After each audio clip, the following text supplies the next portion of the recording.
welcome. It's always great to hear the songs that our speakers pick. So thank you, Sam, for getting us started with that. My name is Danielle Barnes. My pronouns are she and her, and I'm so thrilled to welcome you to our Speaker Stories Special Author Edition. To get us kicked off, I just want to share a little bit about the event itself, and then I'll go ahead and introduce our speaker and we'll dive in. So our Speaker Stories events have been around since we moved our programming online in 2020. So it's been a really fun opportunity to talk to folks in the Women Talk Design community and hear about their journeys to public speaking, to sharing their voice, to sharing their ideas. And one of the things that's so beautiful about it is that so many folks in our community have had really different paths. They might be in different industries or in different roles, have come from places all around the world, have had different experiences of how they got started and how comfortable they are sharing with their ideas and what they've learned along the way. And so it's been really fun to have these conversations and to invite you all to join us. We decided for the end of this year to do a special twist on our Speaker Stories events and do an author edition. And we're doing this for a couple different reasons. We have brought on speakers before who are also authors, and we've talked about authoring. Shout out to Kapila, who is here, one of those. I always love seeing our Speaker Stories alums coming back. But for this conversation, we're really going to focus it mostly around writing and authoring. So speaking will be a little bit a part of it because all of the folks that we're talking to have also spoken, but there's been so many great books coming out by folks in our community. And then also, if you saw our announcement that came out this week, Women Talk Design is publishing our first book. And so books are on our mind. We want to be talking about it. We're very excited about it. And so we're so excited to have you here today. So how this event is going to work, for the first half, I've prepared some questions to talk with our speaker. Then I'm going to open it up to all of you. So I really want to know the questions that you have. I encourage you to start thinking about those. You'll have a chance to ask them live or to unmute and raise your hand, or unmute and ask live, or share it in the chat. If you're not able to unmute, that's okay too. And then we'll have some time at the end to chat with one another. That's always an important part of all of our events, is having some breakout connection time where you can just chat with other folks that are here, and we have some questions to get you started. So without further ado, I'm thrilled to introduce our speaker today, Sameera Kapila. Sam is a designer, an educator, manager, speaker, and writer who works as a product designer at Netlify. She was born in India, raised on the Dutch island of Curacao, and currently lives in Austin, Texas. Sameera has held roles in agencies, educational institutions, and consultancies ranging from individual contributor to executive leadership, student to educator, and everything in between. And this experience influences and empowers Sam to analyze design holistically, identifying gaps and advocating for solutions.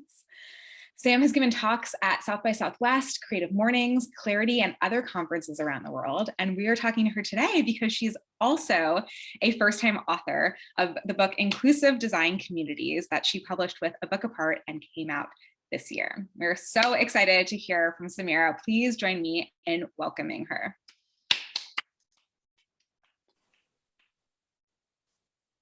Welcome, Sam. Hello. So what I wanted to also mention here too is, if for those of you who've been coming to our Speaker Stories events, we have Frances here, who is our operations lead and does such an incredible job doing these interviews. I asked her if I could take this one over because Sam and I have known each other for many years. We had the opportunity to work together on the Austin Design Week advisory board, and it was a huge honor of mine to write the foreword for her book. So a special, extra excitement to be talking to you today, Sam, about this experience. I'm so excited. Yay. Okay, I want to start with my first question. So you've spent years giving talks at conferences. Actually, when we first met, I remember us talking about being a speaker at Women Talk Design. You actually did one of these events on a panel, sharing your experiences speaking at conferences. And now you just published your first book. So I want to ask more broadly, why is it important for you to share your ideas? Ooh, that's a great question. In terms of writing, it's been a really strange process. Just ask Cattell. I've had so many questions along the way, and I think a part of it is that conference settings are really great, and speaking engagements or meetups can be really great. And what tends to happen is we're like, we're so going to dive into this once I get home. I'm going to read about this for a while. I'm going to know this thing forever. And we kind of get back, from whether we travel somewhere or that Zoom call ends. And we kind of forget to go back to that like continuing education thing that we heard about at the conference. And putting in writing makes it available for people to see and to go back and reference. A lot of the book apart books and other books are blurry, but they sit here on my desk, and it's really easy to just be like, boop, I need this today because I'm working on information architecture, so I'm going to look at this book. So I think that that's a part of it. Another part is, and I know this is actually something that we talk about in the book, is access to conferences. There's a lot of different barriers. For example, sometimes the cost can be really high. So it's great to see conferences introduce kind of like pay what you want models or scholarships and other ways to get access to that. And I think having a book with one of my most favorite publishers also, it's a lot lower cost than a conference, and it's something you get to take home with you. Awesome. That's great. I love hearing too the story, and I know you've shared this of like, these are the books that I read and now I get to contribute to them. So that's really neat. I want to hear more about your specific journey. So you talked a little bit about it, and I shared a bit about in your bio, but how did you start speaking and when did that turn into writing? Because I know that you've also written blog posts and done some writing outside of writing a book. And so I'd love to understand how that journey has evolved from, you sharing your ideas. Where was the starting point and how those two pieces kind of work together? Yeah, that's a great question. There was, I believe it was a Dribble meetup in Austin many, many moons ago. And I met someone there who was like, oh, that's so cool that you're teaching. I was introduced to them by someone else, and they asked what I was teaching. And I told them I was teaching responsive web design. Fun story there is book number 4 in the Book Apart series is the book Responsive Web Design. And I was using that as a textbook and explaining to them how this is, as far as we knew, this was the first university course that covered this topic. And I was kind of giving a spiel about just responsive web design and how we got it into the curriculum in a state institution that has a lot of review rounds, and to have something up and coming felt like, all right, we're like getting this into design education, it's current. And they're like, you need to do a talk about this. And I was like, oh, I'm not a conference speaker, like I teach. They're like, it's a different audience, but it's kind of the same thing that you're already doing. So we went down that path where I was connected with Jean Crawford, who has run a lot of different events like Converge Florida.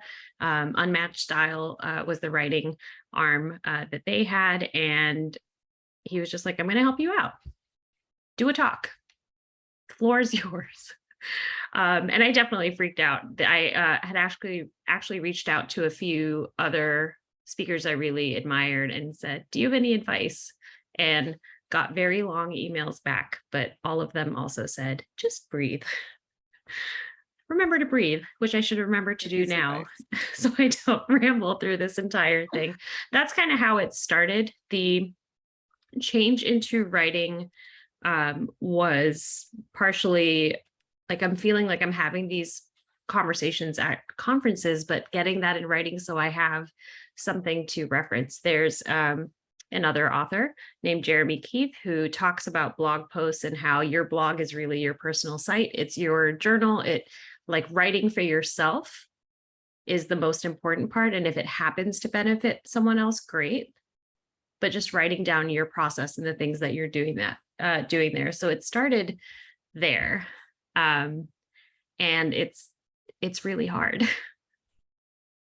I'm actually curious. My follow-up question to that, and things that you enjoy can still be hard, but what do you prefer? Mm-hmm. Do you prefer speaking or writing? Cattell, cover your ears. I think just having more time I've had more time in my career to be in front of the classroom setting, that doesn't feel like I don't think about it anymore as it's happening. I'm just like focused on the thing. The stage fright is gone. Because this is the first book, book. I'm still in the like, I don't know if I can do this again. I don't think I've had enough practice to say that I can, that I prefer one over the others. Just I have more practice with one. Yeah. Yeah. And it's interesting that you have that background of having taught first. And so when you went to go speak, it wasn't maybe as new as it might have been for, folks who just haven't been in front of a room sharing ideas. Yeah, and I think the hardest part about speaking was in a classroom, I'm expecting for this to be a two-way conversation. A lot of those were within an art school. There's a lot of like the 3 hour long classes. So there's a lot of like what people called lab time or studio time. So Mm. I expected a lot of that. I don't know why I expected this, but I expected that in the conference setting, and to just have people not like say anything back. I'm like, what do I do with the silence? Oh no. So that part was a transition for sure. Got it. Yeah. Still differences. Mhm. Um, so I know that you talked about you started sharing your ideas around responsive design, and the book that you just published is around inclusive design communities. And so I'd love if you can share how in maybe the in between, because it sounds like that first opportunity came because someone asked you to share it, but how you have come up with the topics that you wanted to share with the world and how that's evolved over time. Yeah, I think the way that I've been looking at this, and one of the first parts of working with Cattell and the rest of the team, and even the process before like the proposal of the book, was thinking about that structure and what is this going to entail, and it's thinking about that outline. And it just happens to be that the earliest version of the outline, which in a weird way looks very different than what the table of contents is now, but they're also very much the same, is almost a timeline of parts of my career. Mm. That it started in education, or that there was personal stuff that I was noticing, Mhm. didn't really have a place to put it, but it was like, oh, this thing is affecting me because of this part of my identity, to getting into, oh, other people are talking about what they're going through and I can relate to that. That's chapter 1 and 2 in a way. Chapter 3 is getting into education. And in that chapter, I talk a lot about being a student or being a teaching assistant and then teaching full time. Um, After that, it goes into hiring, which is the thing I did after teaching. I ended up Yeah. being a manager who was hiring at one point over 40 open roles, while also managing just as many people.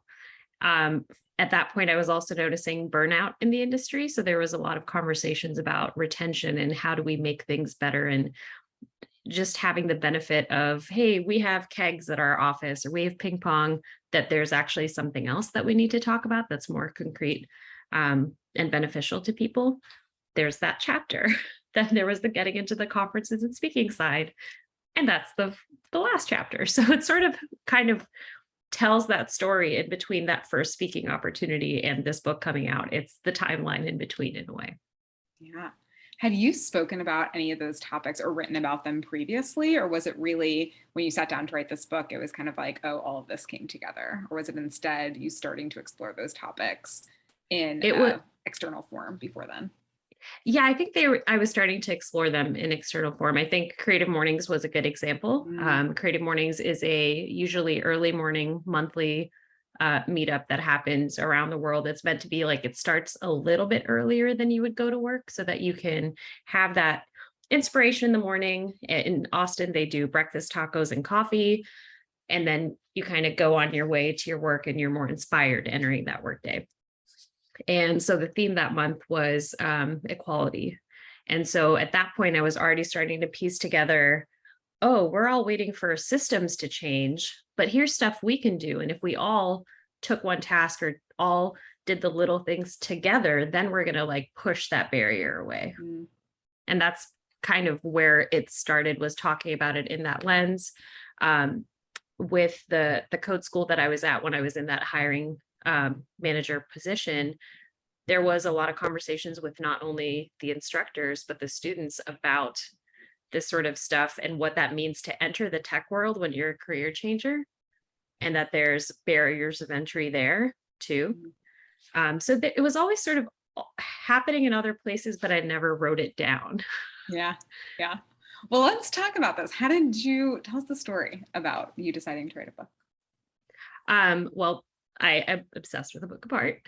I went through the proposal process and I'm still in shock that they said yes.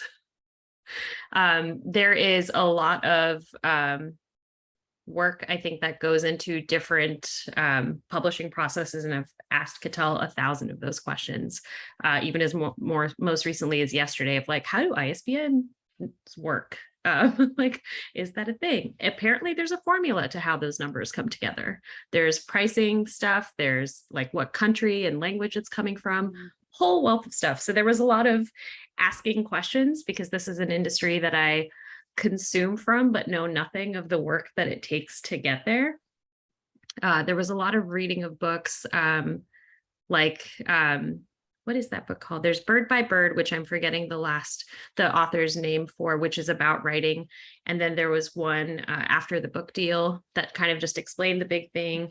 There was asking a lot of the other authors about what it's like to write a book, and should something be self-published versus like working with an amazing team like A Book Apart.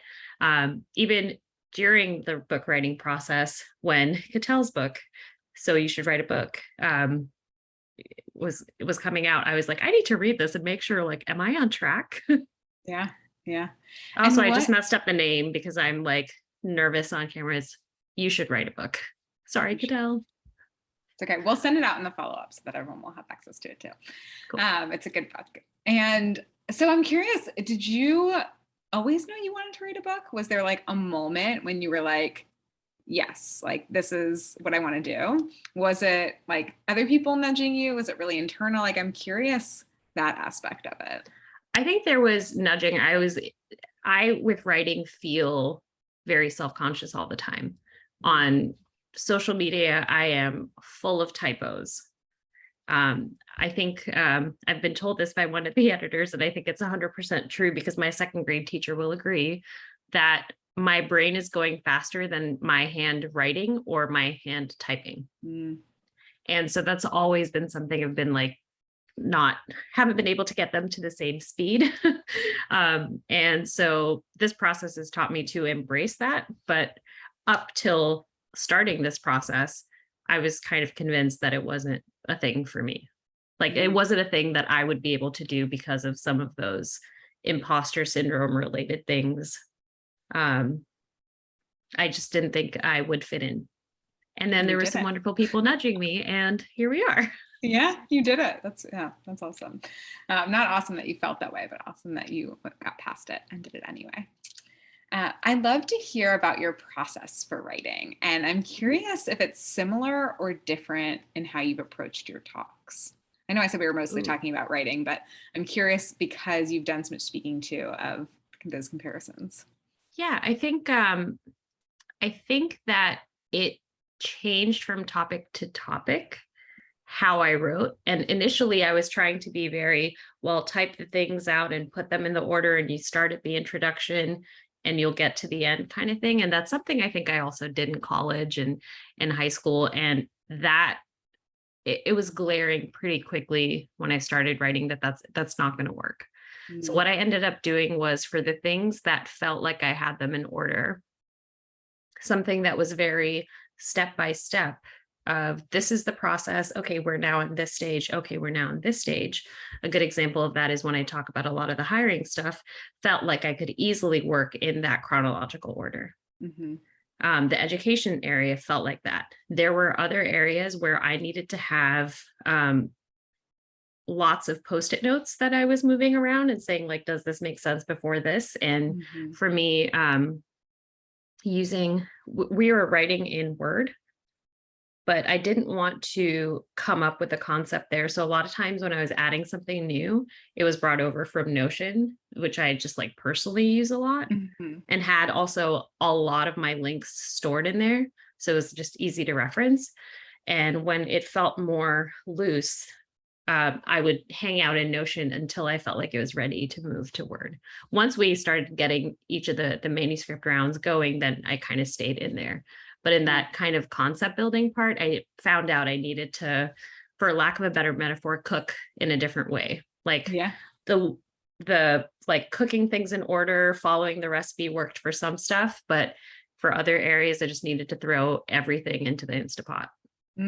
I like that metaphor. That's a great one. I can make anything about food. That's I love that. Please continue to do that. I have a couple more questions for Sameera, but I want to make sure that you all can ask your questions as well. So you can start thinking about those. If you want to ask them aloud, you can use the raise hand feature, which is under reactions on the Zoom bar. But you could also put it in the chat. I'll keep an eye on the chat and you can ask them there. So again, start asking, start raising hands. I'm going to ask my next couple of questions. You shared something already about what surprised you in this process of, I thought I was going to maybe be a lot more linear, and then had, this great metaphor, like you said, started throwing things in the Instapot. I'm curious what the most difficult part of the process was, and if that surprised you, or if there was anything else that surprised you about the process. Oh yeah. I think I'm giggling because I think one of the hardest parts is actually really funny to think about now. I know a lot of the books are within a certain word count. And when you are trying to write and be inclusive, you want to include everything. So when a draft comes back and it's 20,000 words less than the draft you shared, it can be a little tough. Yeah. Right now, I'm laughing at yes, it's hilarious because it's like, but it's inclusion. We have to include it all. But at that point, it was like, does cutting this mean that I'm not including this marginalized identity's perspective? So at that point, it felt really hard. And the beautiful thing about editing is we can clean a lot of stuff up and be like, hey, remember that thing we cut? We still have that version. We have room for it now. So the difficult thing was difficult while going through it. But then later on, there were opportunities to bring it back in, or even move some of that stuff to, like, I haven't written in my blog for most of the pandemic. So now I have stuff that I can write about there that's mostly pre-written and edited. So that's a good way to think about it. Yeah, actually, you're like, I did some extra writing and now I can still share it even if it didn't make it into the book. Yeah, that's great. Anything else that surprised you? Maybe this is probably the least surprising thing, if I can take a twist on it. Yeah. Or maybe it is surprising and not. I imagined for the longest time, like when we started this process, that maybe I'll take like a weekend away in the hill country and like write in a cabin, like very ideal sort of environment. And then the pandemic happened. And then I'm stuck in a room with a beautiful window that I can look out to nature and kind of get that feeling.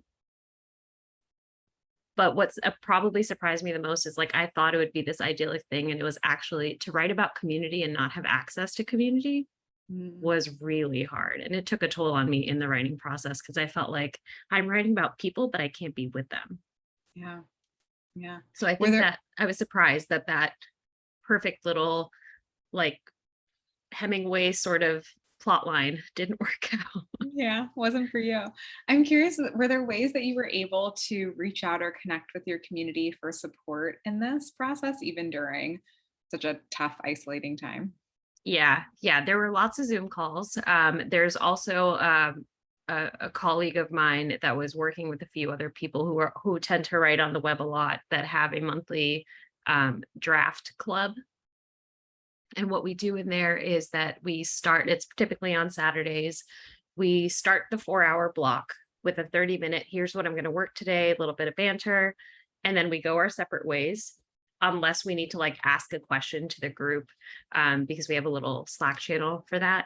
And then we also return for the last 30 minutes and share what we did.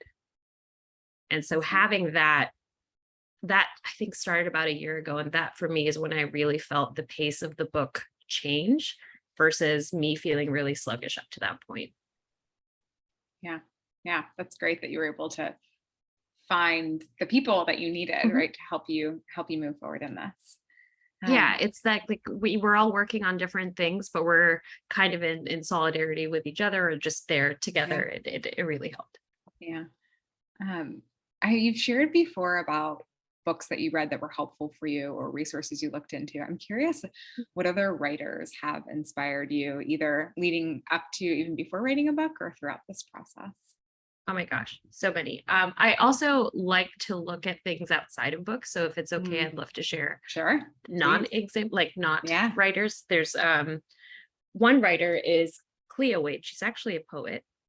Mm. And she had her first book, Heart Talk, made me cry. And it wasn't because I was particularly into poetry. It was actually the first poetry book I had purchased that like Mm. wasn't required for English class. Was it a Um, recommendation or you just kind of came across it and you were like, this came looks good? came across it because I think at the time that that was happening, she had been deemed by the internet the millennial Oprah. Mm. And what this Heart Talk book is a bunch of like not necessarily all pick me ups, like, hey girl, you got this. It's a lot of stuff's hard. It's okay to be soft and not be okay. Mm. And that's what a lot of this book really helped break open what writing could look like, what fear exists in people, because a lot of times we're um unable to help in a scenario related to inclusion because we're Mm. scared we're going to mess it up. And a lot of this is you have to try when you can, when you feel like you have the capacity. So I think that writing just inspired me. And this is a really great tone to think about for people. And that's obviously in her language. And I can't just say, I'm going to sound like Cleo Wade and put that in my book. But I did have that in the back of my mind of how does this worded? Because Mm. there's times I wanted to just be very spicy, Yeah. but that doesn't always bring everybody in. Yeah. That's interesting. I'm curious. Yeah. How did you find your writing style and your voice? If you mentioned like maybe there was some stuff that you were like, oh, I could have written like this, but I didn't. Was that a process, a journey, still figuring it out? I type like I think, so it's pretty scattered at first and it's very conversational.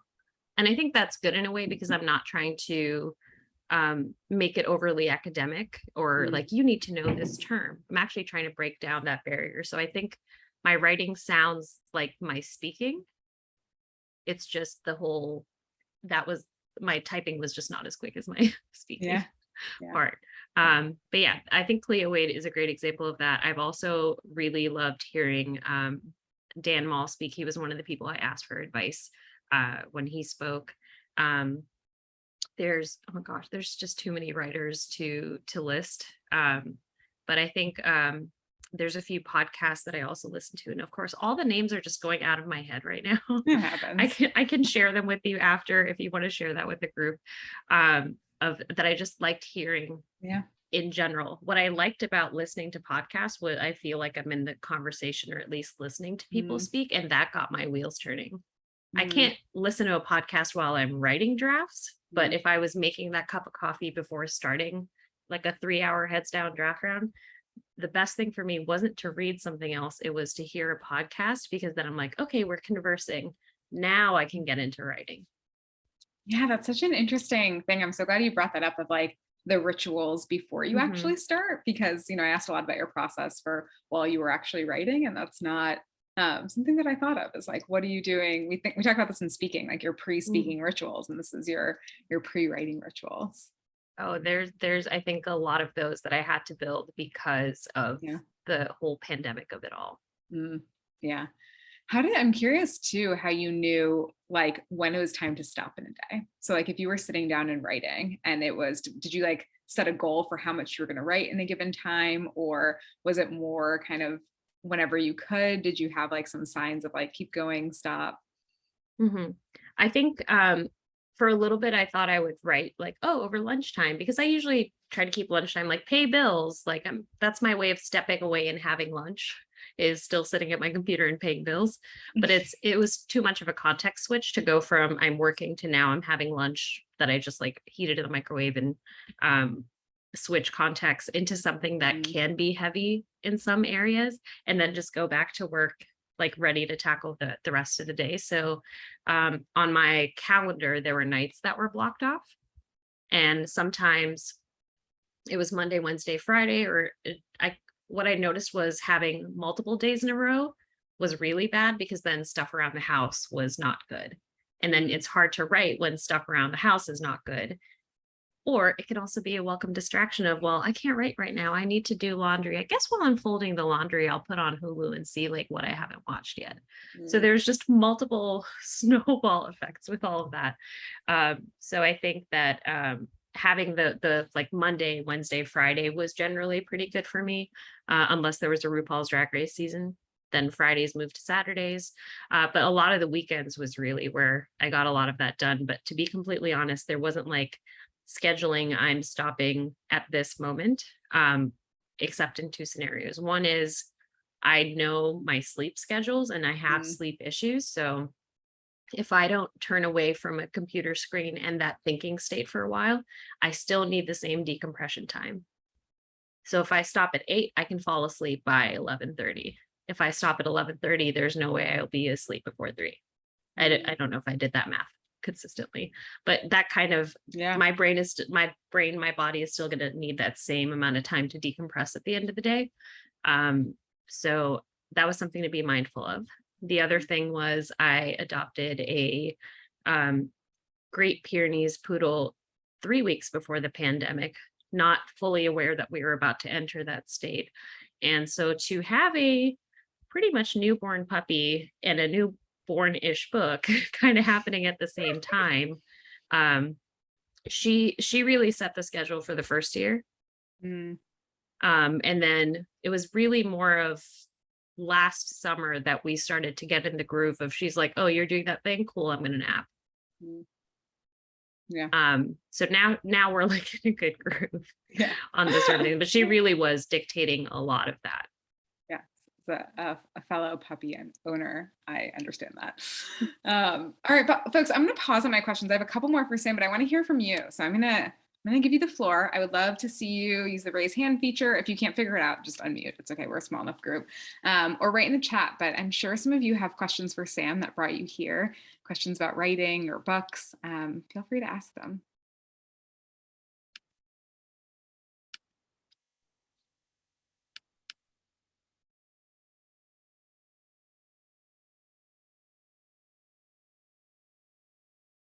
I know y'all have some questions. All right. First one from Jessica in the chat. What was the most rewarding part of writing a book? Ooh, I feel like it's kind of happening in real time right now. So the book came out officially on Tuesday. So we're like 48 hours in to this. So seeing the process of it come out, and this is really for a lot of people, like in my dedication, it's to my family and to a lot of people that don't feel like they're being seen in these different communities that I mentioned earlier. And so the response online has been really like, thank you, finally somebody's talking about this thing that really matters to me. But another big part was that on Tuesday evening I went over to my mom's house, siblings, my partner, we're all there. We had a book cake which is a sheet cake with the book design on top of it. But this was the first time actually handing the physical pieces to my family. And my mom's an educator, and we've talked about parts of the book. And my sister also has worked in a lot of the inclusion areas in her field in the tech space. And so she's aware of all these things too. And we've had like phone conversations about it. But to hand this to my family and say, this is partially dedicated to you, and like here's the physical thing, I think that was really to see like kind of them processing, we know you've been working on this thing that's been nebulous for the past couple of years, and oh my god, this is the thing. That was really rewarding. Yeah, that's great. Do you know if they've read it? My sister texted me last night. She got the ebook edition, Okay. and so she's been telling me like I'm at 24%. I'm like, okay, but what page is that? Like, what does that mean? Yeah. But she did tell me last night, she's like, I cried twice. And I was like, did I say something wrong? Oh my God, what did I do? And she's like, I'm just so proud of my little baby girl sister. So that was really precious. Yeah, that's great. We have another question in the chat from Lenine. Anything you would do different next time around? Oh my gosh, everything. I think the building better routines earlier in the process and sticking to them, giving myself this space more to, oh, it's just not working out right now, why don't you go for a walk, go walk the dog, clear your head, come back and try again. I think there was a lot of sitting at the computer hoping that something would happen. And I think it took me, it's been a while trying to write this book, and there's a lot of personal life stuff that happened that I had to pause writing. And so I think it's hard to keep a routine when all of those things are happening. So if I could do it again, I think I would build those things early. Like it does help to make that cup of coffee and start fresh. It does help to have noise canceling headphones for me because my dog is barking all the time. It does help to put on a candle because it actually changes the coziness of the space I am writing in. So Mm, I think I would work on a better routine. great. Any favorite candle scents? What is the one I have right now? This is like the this is like the Target brand one right now, and it's lemon and mint. Mm, that sounds nice. Really good. Mint Sherry, is do you? supposed to help with your memory. Oh, okay. So that's usually the one I have around my office space that like I had learned in college. Maybe somebody made this up, but that sort of in the same way aromatherapy can kind of get you to different moods.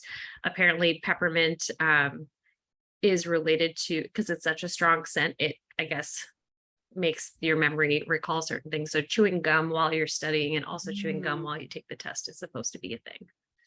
very interesting. That's good to know. I'll have to try that out. Yeah, I have Sherry, no do you? idea if it's actually true. So you know what? I've come to the understanding as long as something's not harmful, if it works for you, it doesn't matter. Um, Sherry, go ahead. Hi, I just wanted to say thank you so much for sharing your journey. I'm joining you from Sydney, Australia, so it's Friday lunchtime here, so from the future. Oh, Um, amazing.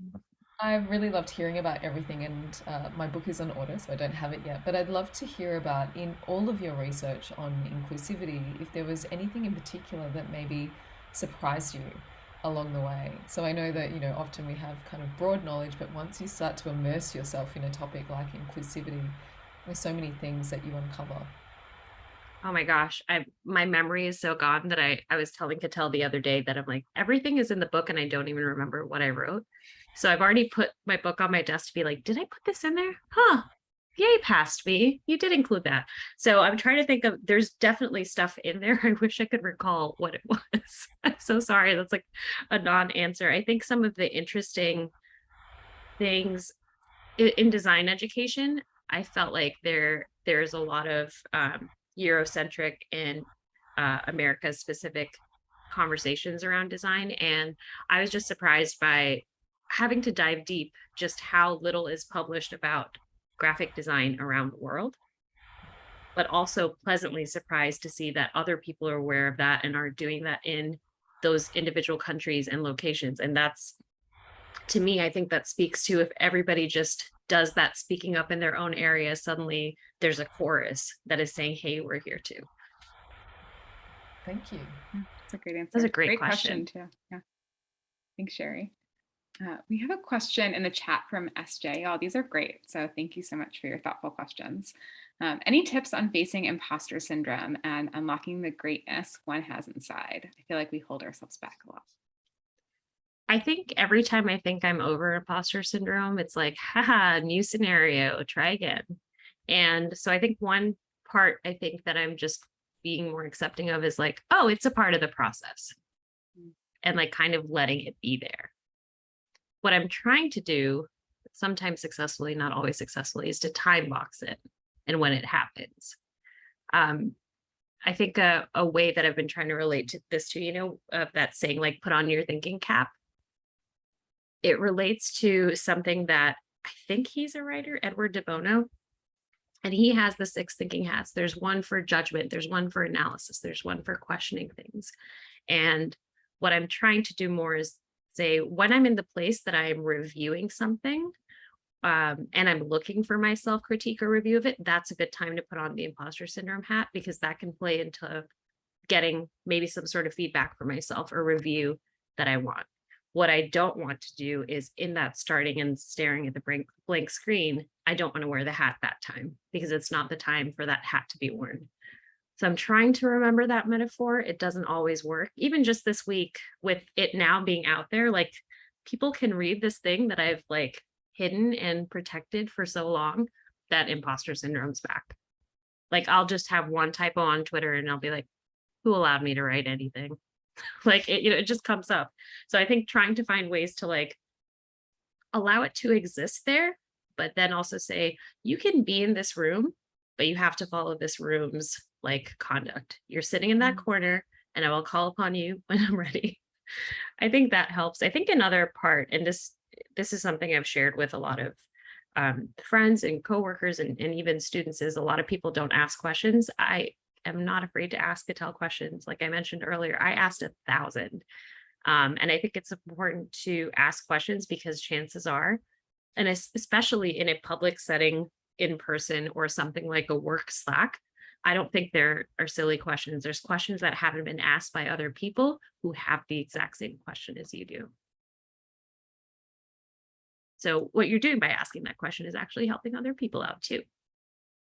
That's great. Thanks, Sam. Any other questions, folks? On that note, the questions that you might ask that might help someone else? Oh, I see one. Yeah. Has your why evolved? Yeah, for those who don't see it in the chat, we have Sherry asked how, or not how, sorry, has your why, so your maybe reason for doing this, evolved post-book? Yeah, I think we're talking about that timeline that just happens to kind of align with the way the chapters happened. I think early on, I was thinking more, this is the like whatever ism 101. We're doing the basics, and it's going to be just the early stuff, like the bare minimum that we need to know before we can do anything else. And we worked through a lot of the early work and moved more towards, you're picking this book up because you're interested in this topic. So you're bringing something to the table. Your experience is going to be different than the person next to you who picks up that book. But we have some common language that we can start with. So like, let's do that next thing. So I think that changed a little bit. I think with a lot of things that were going on in 2020, pandemic, where people are feeling just tired of police brutality and just hurt by so many other things that were going on by the time at that time. I think it was easy for me, and I think where my brain was at that point was kind of that everything is making me frustrated. There's too much stuff. It's not gonna work out. And through that writing process, I think there was processing myself as I'm going through this stuff. Like going through the stuff physically, but also going through the processing of what I'm writing about, that I am really, really strict now on how much energy I'm going to let something take out of me. I'm going to be frustrated about that thing, but I'm going to hold my energy so that I still have energy left for the bigger battles. And what I was doing in the early stages was like tiring myself out, so I had nothing left to give. And I think that also changed in the tone of the book as we went through draft to draft. Early, it was everything's on fire and you need to do something. And now it's a lot more, we have options. You know what's a cool thing we could try? This thing. That may work for this person. If it doesn't work for you, try this thing. And there's a little bit more, I promise it doesn't sound like that in the book, but there's a little bit more of a preserve your energy and find the places that you can be helpful. Don't feel like if you see someone, like if a friend is able to donate a ton of money, that doesn't mean you have to. If you are a great speaker, if you're someone who's a great home cook and you're like, I can't donate money, but I can donate meals, then do that thing. Like do the thing that you're really good at. It doesn't have to be you stepping completely out of your comfort zone and acting a certain way because somebody else is. Yeah, that's a really important message. Sherry, you want to follow up on that? I might just, yeah, thank you. That was such a great answer. And I was just reflecting on historically, change really comes from the disenfranchised, and that conversation has changed a little bit. And it's now much more about being able to publish books and be visible. And on the flip side of that, you know, it also comes down to people supporting people. And I'd love to know, what can we do for everyone that's on this call to support you beyond just purchasing the book? Like, how do we make your message more visible? I think action. And by the way, that's a great question. I think another theme within a lot of this is we have spent a lot of time talking about what's historically happened, but we now need to move into that next stage of doing something about it. So I would say find that one thing that you connect with in this book, or if it gives you an idea for something else, focus on that one thing. Thank you. Yeah, thanks for the question, Sherry. We're gonna wrap up with Sam in just a second. I have two final questions to send us off. And then for folks who can, I encourage you to stick around. I'm going to open up a breakout room and have some prompts for you all to meet one another and keep the discussion going. So Sam, my first question is, how has writing and speaking had an impact on your career? Oof. I don't think I would have ever been able to write a book if I hadn't started speaking about a lot of inclusion level work, especially in education. That is one big one in general. I think speaking allowed me to also be in a lot of different scenarios where, when you read my bio, I think part of this is in there of getting a little bit more of the bird's eye view. Like, even as a designer, I never like to be the designer that only works on one thing and then like hands it off and then never sees it again. I've loved everything from the minute something is a sketch to it is coded and it is out there in the world. And I love following that process. So seeing this more systems-based idea of like, oh, so here's how design education is falling behind because universities, for example, have to go through review processes to update their curriculum. Now I see the disconnect between that and the workplace and why they think they can't hire any students out of college because they think they're learning out-of-date stuff. So that the speaking part really allowed me to zoom out and see where different people's perspectives were coming from. And that's kind of what led to a lot of the writing and trying to like string and connect these dots. Yeah, great. And what's advice that you would give someone who's thinking about writing a book? So you just went through this process, you're still going through it, but yeah, what would you tell them? Definitely do it. I think I mentioned Jeremy Keith earlier giving me that advice. And we were just talking about like, should my blog be posted on WordPress.com or like, should it be on my personal site? And he really talked about buy your own domain, own what you write. So that if that, if Tumblr is sold or this is sold, that stuff doesn't get deleted. Make it something that's like on your terms. And then he added to that do the writing. Don't let that imposter syndrome voice say, no one's going to want to read this.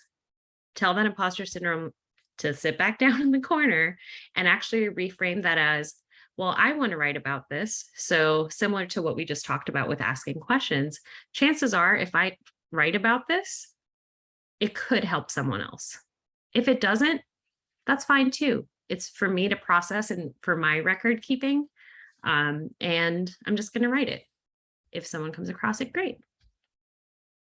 There's so much stuff from like the coding world that I'm like the designer who likes to do some code.